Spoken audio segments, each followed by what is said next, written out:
Uh, Let me start with some observations, Your Honor. I think there are two issues there. One is the short term, that, and the other one is are long term issues.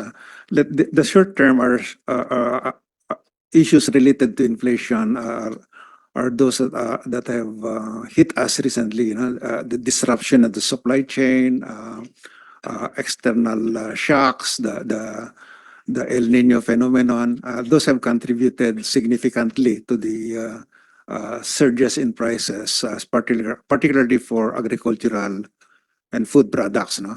Ang mga more medium term, long term goes back to all this issue on productivity. I think that it's so well known that the level of the productivity of our agriculture is quite low compared to our neighbors, no? And we know the reason there. We really have to invest a lot in productivity and enhancing measures. And I keep on harping on irrigation because as a former agricultural graduate, I know that that is a major input in agriculture, and we have so many of those potential areas that are good for irrigation development. No? So that's one. But there are so many other ways of increasing productivity, and we need to invest in those productivity. In fairness, and to be sure, we have been working closely with the agencies, with DBM in particular, ensuring that we are putting our money into productivity enhancing measures, particularly for our food sector. Yes, Segmina, please. If I may also share, Before you continue, ma'am, may I just acknowledge the presence of one of our vice chairs of the Committee on Finance, Senator Bato de la Rosa. Hindi pa yata kita na. And also Senators Nancy Binay, also a member of the Committee on Finance, and Senior Vice Chair of Finance, Committee on Finance, Senator Joel Villanueva. Ang dami ng tinanong. Thank you. Madam Chair, Please, please. if I may share lang po, there's also another mechanism that we do in the economic team. There's an executive order in 2023, number 28. It was a creation of the Interagency Committee on Inflation and Market Outlook. And then this group meets on a regular basis, Madam Chair. And then it serves an advisory body to the Economic Development Group on matters concerning policy actions and measures that will maintain inflation within the government targets. So meron po advisory body who reports to the Economic Development Group.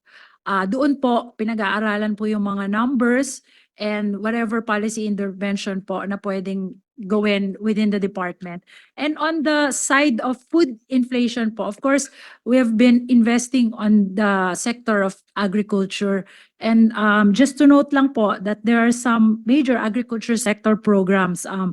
Yung National Rice Program po is 31.4 billion for next year. It's inclusive of 9 billion for the expansion of fertilizer support through discount vouchers to farmers as a result of volatile fertilizer prices. And then there's also the RSF, which is 10 billion pesos. There's also the National Corn Program, 5.3 billion pesos. The National Livestock Program, there's also 5.3 billion pesos, inclusive of 3.9 billion for the Livestock Multiplier Farms Development, which provide agricultural equipment and facilities to farms, focus on commodities like swine, cattle, chicken, duck, small ruminants, among others. And then there's also one program, which is the National High Value Crops Development Program. It has 2.4 billion pesos. There's National Organic Agriculture Program. There's 1 billion pesos. And the National Fisheries Program, 8.4 billion pesos, inclusive of the Seaweed Development Program, 1.1 billion, and the additional funding requirement for the operations and management of production facilities, among others. I can share po with the committee all the specific projects of the Department of Agriculture and Department of Agrarian Reform, Madam Chair. Thank you, no, and to note, you look at, I believe that you talk about food inflation, we need to focus on the programs of the Department of Agriculture, and I believe farmers and fisher folks are the most vulnerable, and yung impact nitong mga damages controlled by natural disasters, importante. Yung pong crop insurance program, especially if it is working, because the last time we checked, parang ang konti ho nung nakaka-avail nito, but under the 2025 NEP, the Philippine Crop Insurance Corporation will receive a total appropriation of 4.5 billion pesos for the insurance premium of subsistence farmers and fisher folks. Madam, it will cover 2.341 million small farmers and fisher folks, Madam Chair. Gusto ko lang po idagdag before we recognize Secretary Recto, hindi pa rin ako sanay tawagin yung idol namin, Secretary.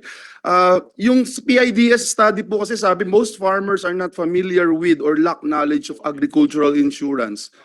It's still a challenge. Yung lack of knowledge in filing indemnity claims is definitely equal to no filing at all. So I hope we look into this. Yes, Secretary Recto. I just wanted to add, for purposes of record, based on your question on the inflation, what are we doing on the supply side, I suppose, no? If you look at the entire budget of the agriculture sector for the last 2 years, first for NIA, irrigation lang, in 2021, 2022, combined, because the budget is a 2-year cycle, that's only 62 billion. For 23-24, it is 110. That's almost double. Okay? Now, if you look at the entire agriculture budget, 260 billion ang budget for the last 2 years, 21 and 22. If you look at 23 and 24, because again, it's a 2-year cycle budget, it's 400 billion. Okay, now, so that is what government essentially is doing by increasing the budget. You have to look at the budget on a 2-year, kasi good for 2 years yan. So there is a tremendous increase in the budget of agriculture sector or the hindi pa kasama dito yung off budget, yung RCEP, halimbawa. Okay, so malaki ang increase. Now, in addition to that, as we already explained yesterday, we have reduced tariffs on rice because that's where the problem is. No? And that is no joke because you reduce it from 35 to 15, that's a 20% reduction. So inaasahan natin, since we import roughly 15 to 20% of our imports or rice, bababa yan. Okay, so we're looking at within August, September, October, pababa na rin dapat yung presyo ng bigas. Thank you. Thank you, Sec Ralph. And pwede pang dagdagan yan. Pwede natin bawasan yung sa flood control. Anyway, Madam Chair, let me go to another topic that is very close to my heart. Ito pong unemployment projections natin. As of June 2024, the unemployment rate dropped to 3.1%. Lowest po ito in 2 decades. And I'm very happy about this report. The unemployment rate for the first half of the year, if we can show the table, we prepared a table here, is lower than the DBCC projection. Kaya nag-perform tayo very well. For 2024 of 4.4% to 4.7%. Siguro yung sa table 2 naman, tignan naman natin ho yun, no? Despite these developments, yung projection po ng DBCC for 2025 is kept at 4.8% to 5.1%. So parang hindi ko lang medyo maintindihan, pababa tayo, nasa 3.1% tayo ngayon, but the target still is kept for 2025, 4.8% to 5.1%. Meron po ba tayong napo-foresee na uptick in our uptick in our unemployment rate next year?